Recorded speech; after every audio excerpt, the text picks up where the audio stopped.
You know that awful choking sound? I heard it the day my dog lunged at a squirrel, hitting the end of his leash so hard he went airborne.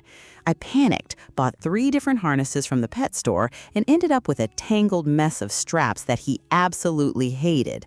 Staring at that massive wall of gear is incredibly frustrating. Today, I am breaking down exactly how collars and harnesses physically alter your dog and why the wrong choice is doing silent damage. The physics of the flat collar. Let me explain what happens when you clip a leash to a standard neck collar. It is the absolute classic piece of dog gear, and for good reason. It is lightweight, incredibly easy to pop on and off, and it is exactly where you want to hang your ID tags and medical information. When you have a perfectly trained dog walking calmly by your side on a loose leash, a collar is beautifully simple. But the physics change completely the moment tension is applied.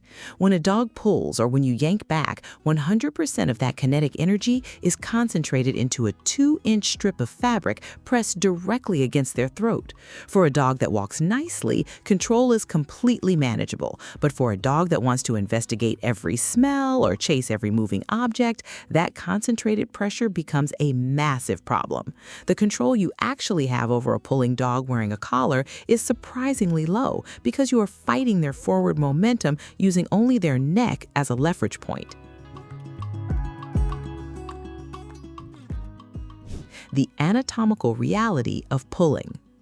You know, people often assume dogs have these indestructible necks because they're covered in thick fur and muscle. That is completely false. The anatomy right beneath that collar is surprisingly fragile. The trachea, or windpipe, sits right at the front of the throat. Behind that are the sensitive thyroid glands, the jugular vein, and a complex network of nerves. When a dog constantly pulls on a collar, they are repeatedly crushing that trachea.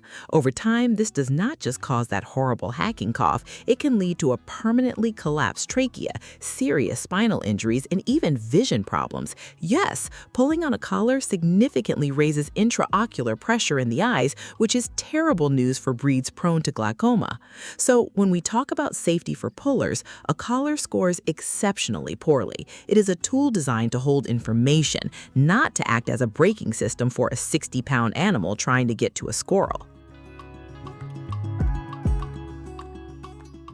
Enter the harness and load distribution. This brings us to the mechanics of the harness.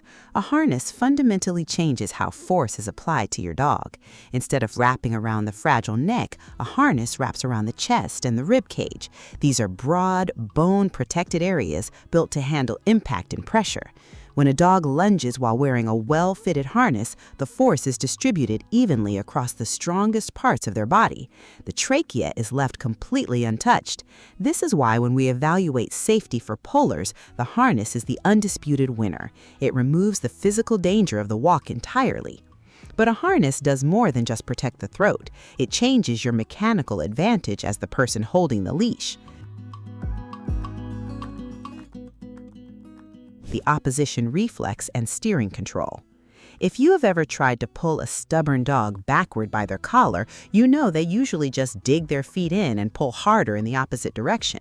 This is a natural instinct called the opposition reflex. Dogs instinctively push back against pressure. When you use a front clip harness where the leash attaches to a ring on the dog's chest, you completely bypass this reflex. If the dog pulls forward, the tension on the chest ring naturally forces their shoulders to turn back toward you. You are essentially steering them from the front, much like how you lead a horse. Your level of control goes from low to incredibly high without requiring you to use any physical force. The dog physically cannot move forward if their body is being turned sideways. For strong pullers, this simple mechanical change is basically magic. The escape artist dilemma.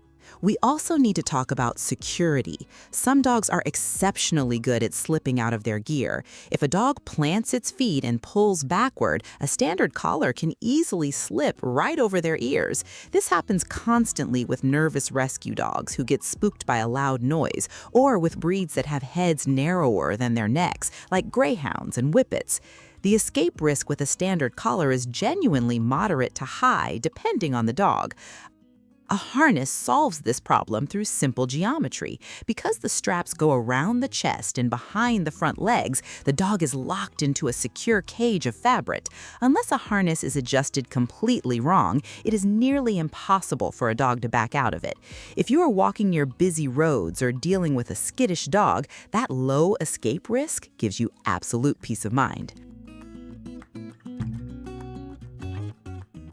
The chafing and friction factor.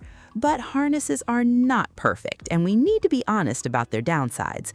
The biggest issue is everyday wear. You can leave a lightweight flat collar on your dog 24 hours a day, 7 days a week. It holds their tags in case they slip out the front door, and it rarely bothers them. You cannot do this with a harness. Harnesses are built with multiple straps, buckles, and adjustment sliders. If you leave a harness on a dog all day, those straps will start to rub against their skin, particularly in the sensitive armpit area. This friction causes severe chafing, and for dogs with long fur, it causes nightmare levels of matting. A harness is a piece of athletic equipment. You put it on for the activity, and you take it off when you are done. The ease of use trade-off. This brings us to the daily friction of actually using the gear. Ease of use is where the collar shines. You just grab the leash, click it to the D-ring on the neck, and you are out the door in 3 seconds. Harnesses require a routine. Some require the dog to step into holes with their front paws. Others have to be pulled over the head before you hunt around for the belly buckles hidden in their fur. If you have an excited dog jumping around because they know it is walk time, getting a harness on them can feel like wrestling a very happy alligator. It takes more time, it requires your dog to cooperate, and it demands that you regularly check the adjustment straps to make sure they have not loosened over time. Breed-specific reality checks. We also cannot ignore the reality of genetics. For some breeds, a collar is an absolute deal breaker from day one. Brachycephalic breeds, which are dogs with pushed-in faces like pugs, French bulldogs, and Boston terriers, already struggle to breathe due to their shortened airways. Putting any pressure on their throat with a collar is incredibly dangerous. For these dogs, a harness is not an option, it is a medical necessity. On the flip side, if you have a thick-coated working breed living on a massive rural property where they are mostly off-leash, wrestling them into a harness every day might be entirely unnecessary. Making the right call for your dog. You do not actually have to choose just one. The most practical approach for almost every dog owner is a hybrid system. Keep a comfortable, well-fitted flat collar on your dog during the day. This serves as their permanent identification card. You take the 2 minutes to buckle them in properly, attach the leash to the chest or back ring depending on their training level, and you go enjoy your walk knowing their throat is safe and you have total control. Yes, the harness requires a slightly bigger initial investment.